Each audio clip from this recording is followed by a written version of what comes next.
Hello, everyone. I hope you all are doing well and staying safe. Today, we're going to be talking a little bit about speech ethics, and ethics has to do with the rightness or wrongness of something. So when we say something is ethical, it's something that is appropriate or proper, or that is morally justified. Whereas if we say something is unethical, we would say something that is inappropriate or wrong. As you can see in these pictures, in this picture, you have this person walking the ethics road, and that sometimes ethics can be tricky. It can be almost like a narrow bridge or a narrow cliff that you're walking alongside. And so today we're going to be talking about some of the ways that you could be an ethical communicator. So to get things started, this is chapter 3, speech ethics, and we're going to be talking a little bit about what it is composed of. So we're going to talk about what is ethics, the different codes of ethics, the legal versus ethical speech, and then aspects of ethical communication. So what constitutes ethical communication, what constitutes unethical communication. And there's a difference between what is legal and what is allowed, and then there's a difference between what is unethical and it's something that can be allowed, but it's still unethical. And I'll provide you with some examples along the way it's been used and abused in our society. So ethics, a definition. So ethics are the rules and values a group defines to guide conduct and distinguish between right and wrong. So ethics is a set of principles, a set of rules, a sort of guidelines, a sort of certain set of commitments that a society has towards what is right and wrong, and society tends to decide on that together. Now, the big debate is whether or not there's absolute ethics and absolute morality, or if it's something that's decided by society. So we're not going to get too much into that debate because that becomes very philosophical, but it's still an interesting thing to think about. So that's the definition of ethics. Now, ethical absolutism. Ethical absolutism is a group of people that tends to think that you're supposed to behave the same way in every single situation. So people should use the same behavior in all situations. No matter what the situation is, you are supposed to behave in the same exact way. You're supposed to behave in the same exact, by the same exact construct or the same exact perspective or worldview. So ethical absolutists will say you got to tell the truth even if it hurts. And so a famous example, kind of like an ethical dilemma. And the ethical dilemma is something that, you're not sure exactly what to do, or it can be an ethical dilemma. So for example, let's say it's World War II, you were in Nazi Germany, and you have some Jews that you're hiding, because that actually happened. There are some brave individuals during World War II, brave Germans who hid Jews. And imagine, somebody from the SS or Hitler himself, knocks on your door and says, "Hello, I'm Hitler," or whatever. I don't know how he would be talking to you, but he's asking you, do you happen to have any Jews that you've seen, or that you have hidden on your property, or that are have been around? Do you happen to have any? And so the ethical absolutist would say, you know what, that is a true or false question that has a clear true or false answer. Yes, there are Jews on my property, or no, there are no Jews on my property. And so they would say the truth. Like, and a lot of times people will push back on that and say, you know what, but there's a greater morality, there's a greater ethics that has to do with um the situation. And the situation, if it's an unjust government that is oppressing people and killing people, then maybe you don't tell on the people that you're hiding, or you don't tell on your neighbor. And this was a very big thing in the 20th century, both in Russia, in China, and then in various other countries. But in communist countries, a lot of people were informers. Like some places, 1 out of 3 people was an informer. So even families were divided because they would inform on each other, because the state became the father or the mother, and then you're supposed to be submissive and subservient to the state. And so whatever the state decides and whatever the state views as right or wrong is what you should view as right or wrong. And that's where situational ethics comes in. The situational ethics says that the correct behavior can vary depending on the situation. It depends on what predicament or what situation you find yourself in. So, for example, telling the truth as long as it does not hurt someone's feelings. So, for example, the famous illustration of somebody that you're dating or you're going out with, and they ask you how they look in that outfit. You're like, how's that outfit? How does it look? And you are stuck because the outfit, you think the outfit is um interesting, but for lack of a better word. And so when it comes down to it, this person is genuinely asking you, hey, what do you think about what I'm wearing or how I'm dressed? What do you think about this outfit? And you're stuck in this position because you don't know what to say. You, on the one hand, you want to say the truth, but then on the other hand, you're worried that the truth may hurt the other individual. So that's where the situational ethics comes in. And then we also have with situational ethics, culturally relative ethics. And that's this idea that ethics differ across societies and cultures. So ethics differ across societies and cultures. So what people find ethical or right or wrong changes with culture and society. And so you'll be in a different place. And so, for example, one maybe relevant or not relevant illustration, but like, for example, in Canada, they don't have the same view of eating horses. Like in America, you can't just go to a restaurant and say, you know what, I would like to have some a horse steak. Whereas in Canada, you're able to actually have a horse steak. So there's slightly different cultures, slightly different countries. I mean, still very similar ethical systems, but with that one small difference. And I was blown away when I heard that. I'm like, horse? That's the pony. It's that cute animal. It's that or that powerful animal that you're supposed to befriend, and it's so intelligent and all these things. Why would you ever eat a horse? But when it comes down to cultures, there's different perspectives on that, and that's where the question comes down to knowledge.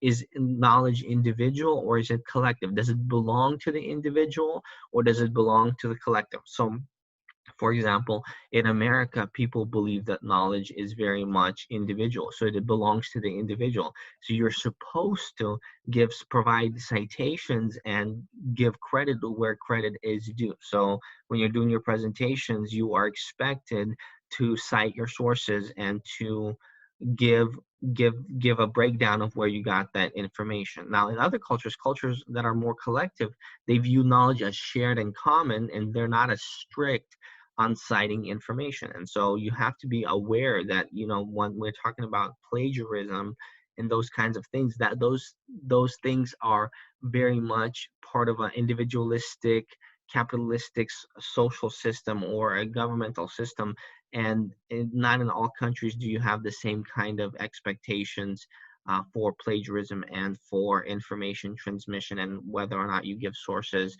the whether you give the credit where you got your sources from. So that's culturally relative ethics. Now, legally protected speech versus ethical speech. Now, legally protected speech are using the laws as a boundary for what you say and how you say it. Now, it has no relation to ethics. Now, there is speech that is legal and illegal, and the law forbids you from saying certain kinds of things. So, for example,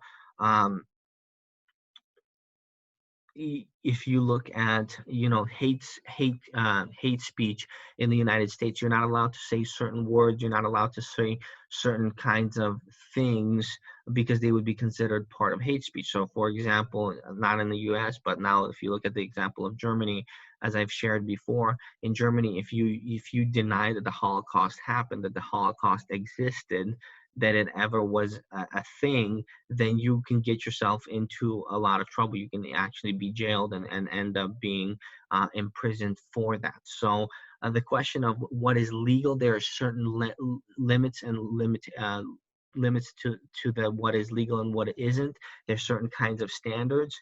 So, for example, you're right now there's a lot of cures, and by cures I mean quote unquote cures for COVID-19 or things that will help prevent COVID-19. It is illegal for somebody to say that for example, a particular kind of, unless it was FDA approved, that a certain kind of substance can help protect you against COVID-19. So some people are being currently sued and getting into trouble for touting their magical elixir for $150 a month, for 30 servings. For $150 or something like ridiculous like that, which is happening. It's actually, people are selling these things, and people are buying them. Shockingly enough, so that's how people play on people's fears. So it's important to have certain guidelines for communication and what is legal and illegal to communicate to the world, because if you don't have any sort of guidelines or structure, then people will go around and deceive others, and that is problematic. Now, ethical speech has to do with ethical decision making and not misleading the audiences. It's focusing on the right thing to do. So, ethical speech figures out a way to give all the information that is necessary to the audience so that the audience makes the best possible decision. So, the best decision that could be made is made through ethical speech giving and ethical speech making. So, for example, there's controversial quote by Bayer, which is an aspirin company, that says there is nothing better than Bayer. Now, what it's implying when you're thinking about it, when you hear the phrase there's nothing better than Bayer, you're thinking that Bayer is the best aspirin money can buy. It's the best aspirin out there. But in reality, all aspirin is the same. It has the same chemical formula. So when somebody says there is nothing better than Bayer, what they're saying is they're all the same. But when you hear the phrase there's nothing better than Bayer, then you think it's the best. But in reality, it's not the best. It's just one of the many aspirins that's available that has the same formula. It's the same pill, just different marketing and a different cover. And it's very deceptive in that way. So we would say that that's not ethical speech making or speech giving or accurate presentation of information, because it leads the other person to think that something is that it is not. Now, communicating truthfully. So, what is not truth? There's a couple of things. For example, there's lying, where you intentionally deceive the person, where you tell them the opposite of what is true. So, if you're asking somebody, did you, if you're shoplifting or something, and somebody says, the security guard says, did you buy this? And you say yes, right? And when you didn't buy it, you're lying. You're intentionally deceiving the security guard who stopped you. And then half truths is telling only part of the truth. So for example, if your parents were like asking you, hey, what did you do, you come home late, you come home past your curfew if you have one, and your parents say, well, where were you? And you tell them, well, I was with my two closest friends, we were hanging out. Well, the reality is that um you you were hanging out with your two closest friends, but you were around a bunch of other people at a party or wherever you were, and that's where false inference comes in, where you lead the audience to the wrong conclusion. So you're telling half truths is telling only part of the truth, and false inferences where you lead the audience to the wrong conclusion. So you mislead the audience. That's where the bear example comes in again with the aspirin.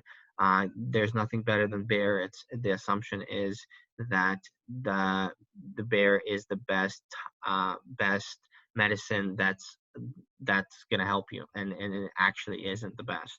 So here's an example. What's the leading cause of fires? Well, every fire that occurred in this city last year had one thing in common, and that is that a fire truck was present, if you look at the example of the picture. So it's making you come to the wrong conclusion. The thing that was in common in all of these cases was that a fire truck was present. Well, the reason there was a fire truck was because there was a fire, and not because the fire truck caused the fire. Now, this is an example. There's a few examples. So this is a lie. When the shark says, come and play with me, I'm a friendly dolphin. That's a straight up lie. That's not a dolphin. That's a shark. This is a half truth. Okay, but you must be gentle, as I'm only a defenseless human. So you must be gentle with me because I'm a defenseless human. That's deceptive, because he or she has the harpoon right there. And then this is an omission. uh, don't worry, even if I'm a shark, I've just had dinner. Okay. And then, but I'm still hungry. And you don't tell that part that that the shark's still hungry. So this is an omission. And at the end of the day, it's bad news because it leads to conflict. And when we have a society that's built on deception and lying and deceiving and getting people to buy into things and playing with people's psychology, we have a society that is broken. And in some ways, our society here in the United States, it's deeply capitalistic, it's deeply consumeristic. It's all about purchasing and accumulating resources and accumulating things. And it can become very problematic because people become focused on how do you sell more. And you can sell more by lying or by being deceptive. And so a lot of companies are struggling to make that right decision. It's like, do I tell the audience the whole truth and nothing but the truth about the product that I'm selling? Or do I embellish it? Do I say things that will make the product look a little bit better than it actually is?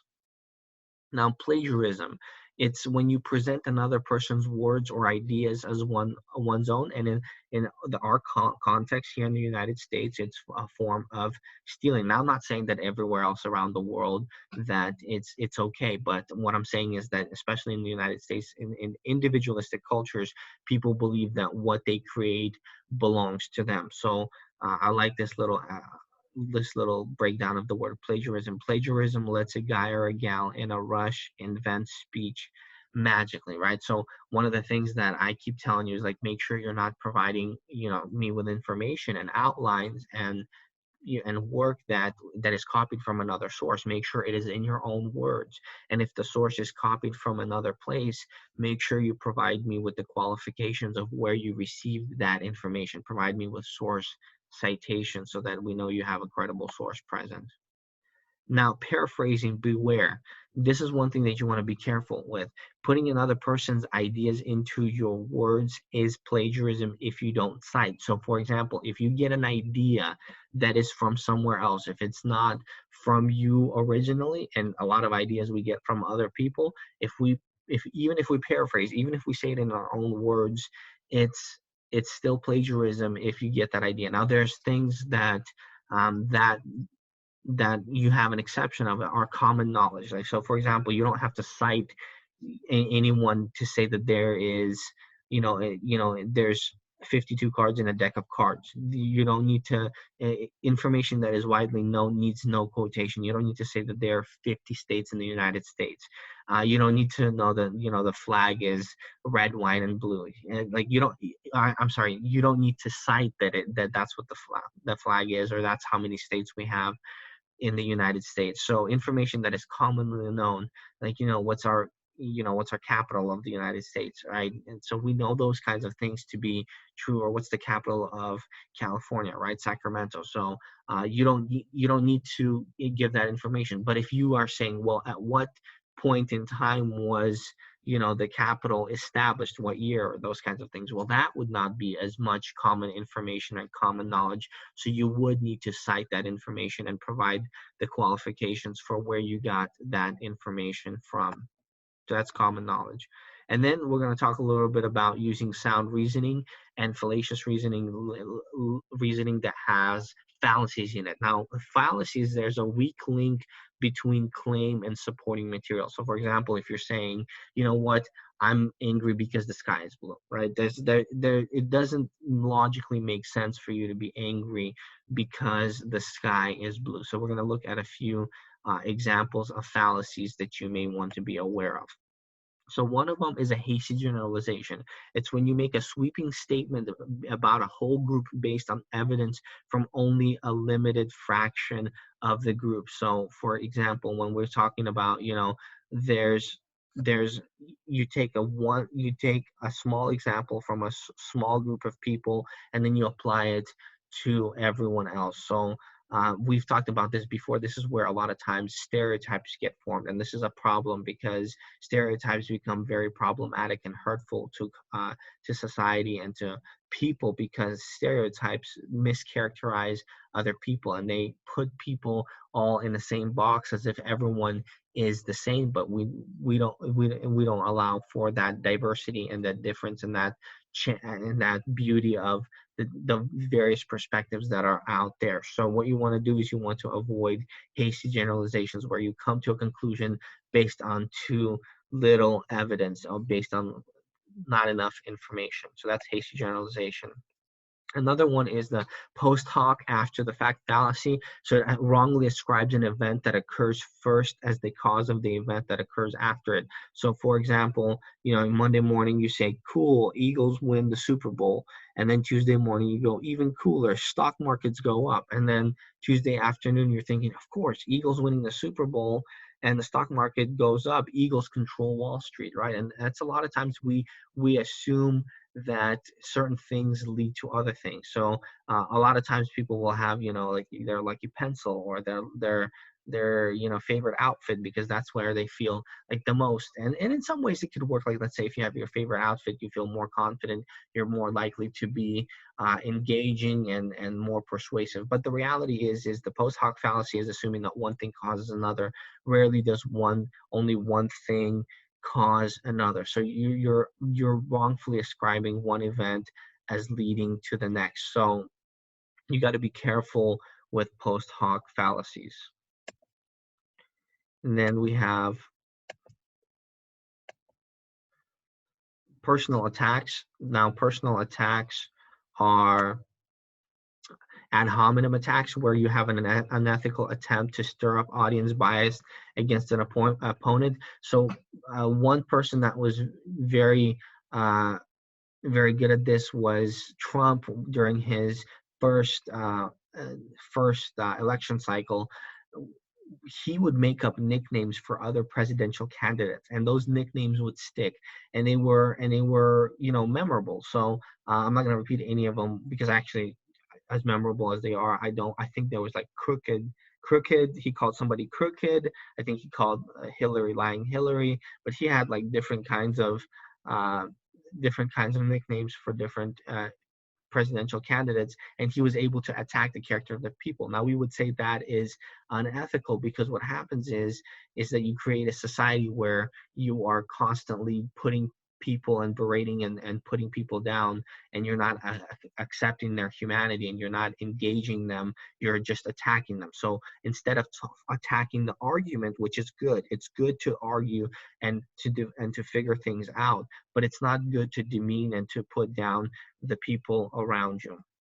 And then finally, I want to mention bandwagon appeal, and that's the ad populum fallacy. It assumes that the beliefs of many people equal the truth. And so if we look back through history, no matter what times we look at, people will think it's ridiculous, that people used to think that Earth was flat. But an example here is 84% of Europeans think the world is flat, therefore it is. And that's, like back in the day, most people thought the Earth was flat.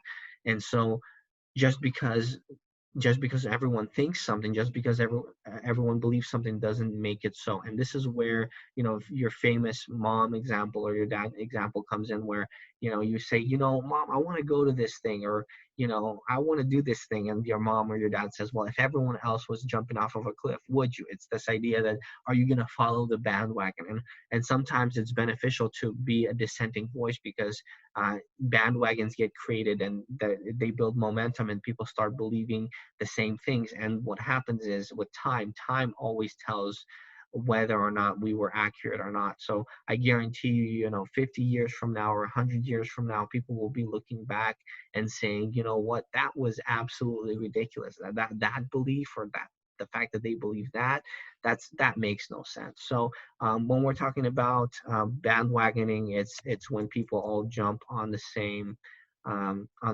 thought pattern and the same belief structure. So what we did is we talked a little bit about speech ethics, and I want you to look at the picture here, how it's all interconnected. And the same thing with ethics. We as individuals are all part of a society. We're all part of a group of people that coincide and live together, and our decisions impact others. So what it means to be an ethical speaker is to speak truthfully and honestly, and be aware of the situation that you're in, and be aware of what is appropriate, being aware of what is inappropriate, But when it comes down to it, at the end of the day, if you are honest, if you try to treat other people like you want to be treated, you're going to be in a position where you're likely to be an ethical communicator. So with that, thank you so much. Y'all have a wonderful rest of your day.